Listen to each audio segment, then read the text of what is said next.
Los Angeles' mayor implemented a curfew for some of downtown L.A. last night. This follows days of protests against immigration raids in the city. And billionaire Elon Musk has expressed regret about online statements he made about President Trump last week. Good morning, I'm Corva Coleman from NPR News, and here are today's top stories. Reports from Los Angeles say the city has been quieter overnight following days of peaceful protests and some violent clashes with police. Faith leaders have called for nonviolent resistance to federal immigration raids in the area. Los Angeles Mayor Karen Bass has declared an overnight curfew for a specific part of downtown L.A.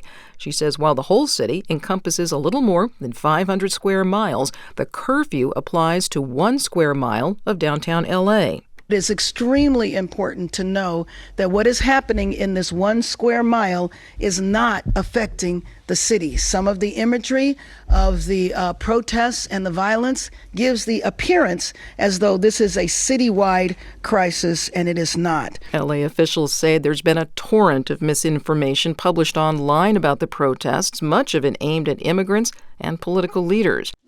President Trump has deployed thousands of U.S. troops to L.A. He says he has saved the city from burning down. California Governor Gavin Newsom has given a speech saying Trump is abusing his power. Steve Futterman reports. During an 8-minute address, Newsom said the president is undermining due process rights and is pulling a military dragnet across L.A. He specifically criticized the deployment of 700 Marines. We honor their service. We honor their bravery. But we do not want our streets militarized by our own armed forces, not in L.A., not in California, not anywhere. He said Trump is choosing theatrics over public safety. Newsom said California will continue fighting. In federal court, the state is challenging the use of the Marines and the National Guard. For NPR News, I'm Steve Futterman in Los Angeles. It's not just in Los Angeles. Protests against federal immigration raids have been held in many major cities in recent days. They include New York, Dallas, Atlanta, Boston, San Francisco, Denver, Philadelphia, Seattle, and more. In Chicago, thousands of protesters turned out to demonstrate against immigration raids.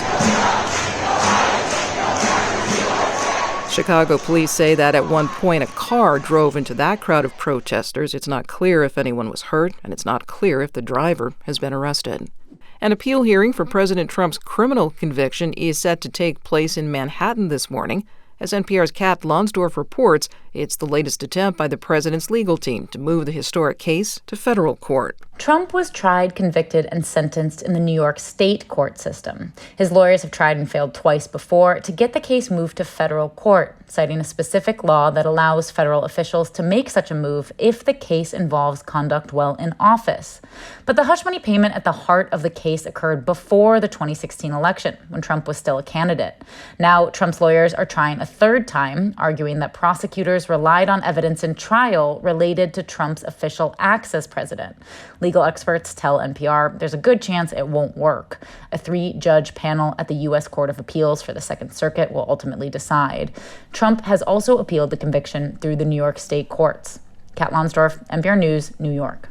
Billionaire Elon Musk is lamenting statements he made about President Trump last week. It's an apparent easing of their public feud. The two traded insults after Musk criticized the multi-trillion-dollar tax and spending bill that Trump backs.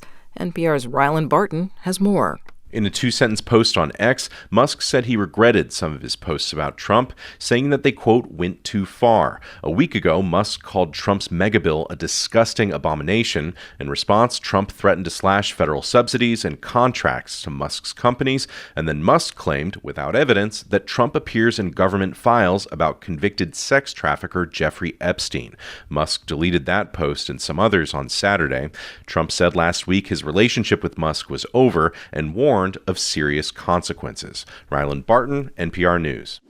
Several U.S. allies have imposed sanctions on 2 Israeli officials, accusing them of inciting violence against Palestinians.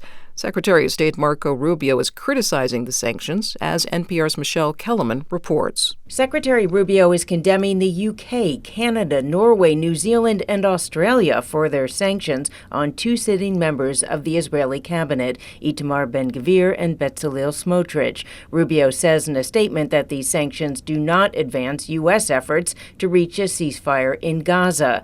The British government says its sanctions are meant to pressure the Israeli government to stop expanding settlements in the occupied West Bank. It accuses the two far-right cabinet members of inciting, quote, extremist violence and serious abuses of Palestinian human rights. Michelle Kellerman, NPR News, the State Department.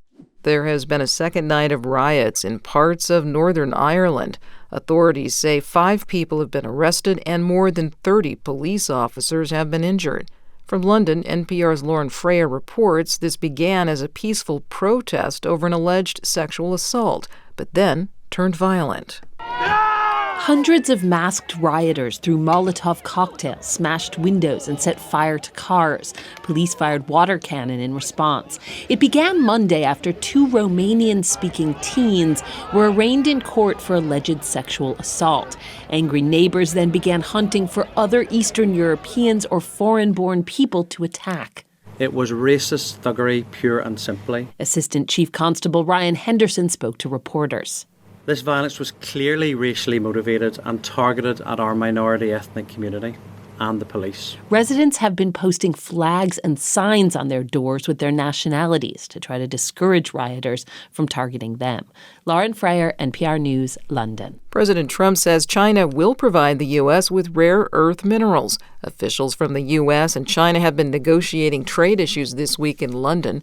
Writing online, Trump says, quote, the deal is done.